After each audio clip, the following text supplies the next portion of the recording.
Assalomu alaykum. Sizlarga bir yengillikni ko'rsatmoqchiman. Shu chiroyli yengillik. Ko'rasizlar shunchaki hayron qolasizlar. Shuncha odam qatnaydi, shuncha odam qanaqa bo'lib kelib qoldi deb o'ylashinglar mumkin. Mana odamni qaranglar, kamida 1000 ta odam bor.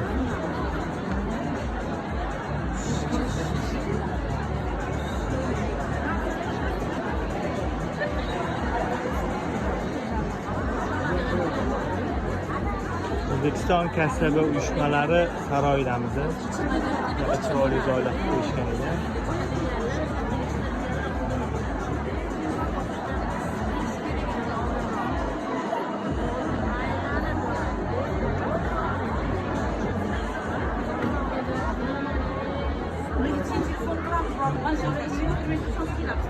Mana shunaqa gaplar. Qarang, odamni ko'pligiga qaranglar, hurmatli podpischilar. Manzarani qaranglar. Hamma joydan bor, hamma viloyatdan bor. Qoraqalpoqdan tortib to Andijon, Namangan, Farg'onagacha bor. Hamma viloyatdan общий liderlar, общий katta komanda egalari kelishdi. Xudo xolisa yaxshi yigit bo'lsin.